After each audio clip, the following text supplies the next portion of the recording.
All right, so no, I haven't made a video in literally forever. I've been working, I have been just kind of all over the place, but we have a new mouse here, the TeeVollution Terra Pro. This is a mouse that they did send to me. They did not tell me to say anything. They did not, nothing like that. This mouse is actually on like a Indiegogo kind of thing right now. And it is not fully out. That's kind of why I'm making the review now. But it has been getting pretty popular lately, so why not? Now, they did also send me the 8K dongle and also the limited edition Genesis pack. So let's just start with the mouse overall. I'll give you the specs and everything like that. This mouse comes in at I think the not on sale price right now is on sale for $80 with the 8K dongle, but generally it would be $105. You can get it in white or black, and $80 without the 8K dongle. The 8K dongle is actually sick. It's just a screen. You have your literally everything from your DPI report rate, your LOD, motion sync, profile, and angle snapping all right there. So yeah, that's something. And then this is using a 3950 Nordic MCU. Obviously, 51 grams on a scale. Says 49, give or take 2 grams. It's 51. And the shape you are going to recognize looks very similar to a G703. And we will get to that when I talk more about the shape. But if that is a shape that you are interested in, stay for this video. Now, the switches that they're using are FE optical switches. We will get into those. Some of the much better optical switches that I've used, Huano, white, shell, side buttons, and F switch encoder. And also 70 hours of battery life on 1K, so probably anywhere in the range of 15 hours on 8K. So you get about a day out of it, which is pretty standard. So yeah, let me show you what's in the box first. Obviously, you have your 8K dongle. You have your very, very stiff cable because it is 8K. So this is a very, very, very stiff cable. Probably don't want to game with this plugged in, but you need a very stiff cable for 8K.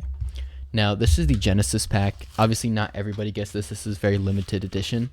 They give you some stickers and, stuff like that. But you do get some grips here.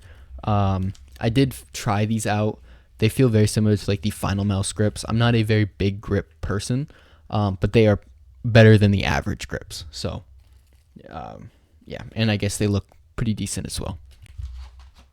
Now, this is kind of cool. Also, they do give you dot skates.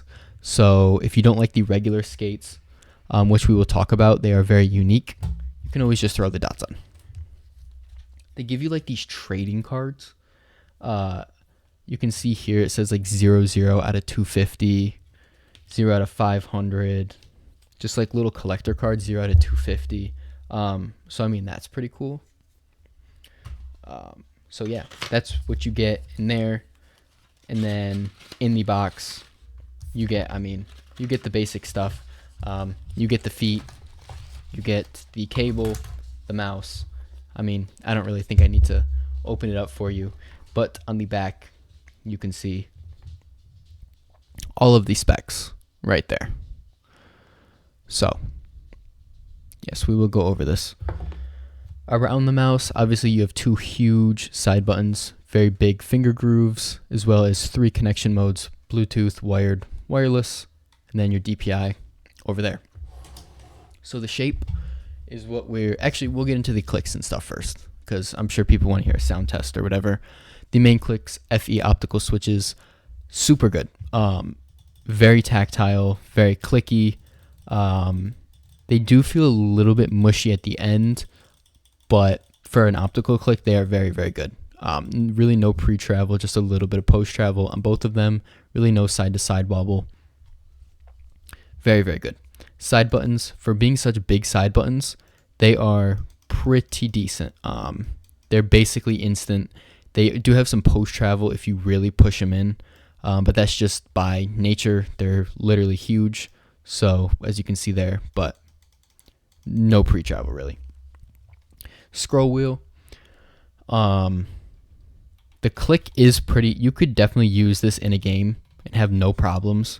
It doesn't have the best press feeling. It feels kind of cheap, but the actual scroll wheel itself is very, very smooth, pretty light, and you do feel the steps. So it would be a pretty good in-game scroll wheel in my opinion.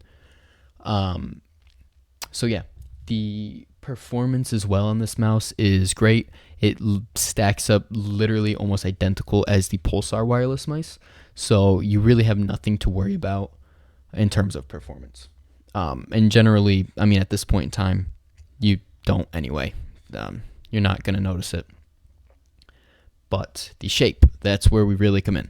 Look, everybody's been asking Logitech for a Lightspeed G703, and they did this because this is basically perfect. 124.7 millimeters long, 68.7 wide, and 42.6 tall. I will put a comparison up to the G703, but in hand, it is basically identical. As you can see here,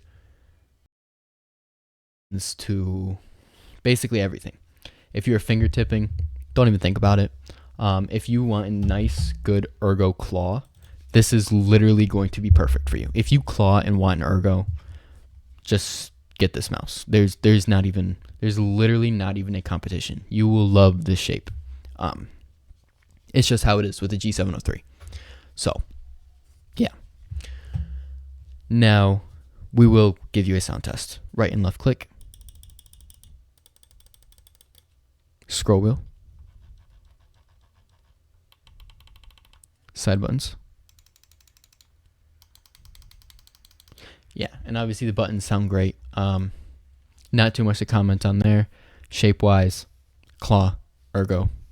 Definitely not for small hands. Medium hands and up, you'll be perfectly fine. This is a shape I think literally anybody who claws will enjoy, so I don't really need to go too much in depth about it. I'll just leave it at that. Now the build quality. I was expecting some creaking, something like that. This thing is solid, especially for a bigger, I'd say a very big 50-gram mouse. You're not going to get this thing to pop, flex, creak, nothing. So, in my opinion, perfectly fine. And the 3950 sensor, like I said, performs perfect. Nordic MCU. Now, the feet are pretty good. They are decently thick. They're going to be pretty durable, although they are raised, as you can see right there. So now what this does is it's going to make them not nearly as fast, in my opinion, at least from what I feel, and much less smooth. You can really feel the texture on any mouse pad that you're using. Like this is a very smooth pad. This is the Arrow, and it almost feels like a polyester almost on this, like on the mouse. It makes it sound rough and feel rough. And if you do prefer that, then you will enjoy this. Generally, I do prefer kind of smoother skates, but it was a cool idea to try out. It is pretty unique, and if you don't like them, you can always just swap to the other skates in the box. So, not really a problem. And the coating is just very matte. Matte. It will get slippery, and I think if you have sweaty hands, but it is very grippy, especially down the main clicks. There is a decent bit of grip, but it is pretty matte feeling. Now for the software. The software is actually pretty good. Let me just pull this up actually. Yeah, so this is basically the software. You have debounce. They also do have a web software though. I just did the downloadable one just so it's easier for me to show you. Macros, debounce, DPI, I use 3200. Report rate, I do use 8000. And then if you're going to use 8000, put it on peak performance. Motion sync, generally, I mean, at this point, I don't really notice a difference. So most people just turn it off now. I'm just going to leave it on. I don't really notice that much of a difference, so I have to look kind of more into that. You have a signal boost feature, which extends the operating life or the operating range, and enhances its anti-interference capability. So if you have a ton of things plugged in, definitely put this on. It will reduce the battery life, but if you have 2 or more mice plugged in, definitely use this. And everything should save on there, so it's really nothing too crazy, but it's everything you kind of would like on a software, so not too bad. That's really going to be the end of this video. I think this mouse is maybe not the greatest value, but still at $100 right now, it is a great value, especially at $80 for the AK dongle. I would be jumping on that deal if I was a consumer.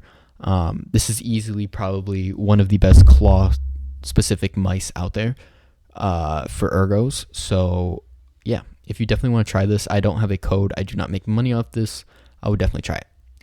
Especially if you love the G703. They basically did exactly what Logitech should have done. So yeah, if you ever want a Lightspeed G703, this will be better than whatever Logitech wants to put out. That's how I see it. But that's me in this video. Peace.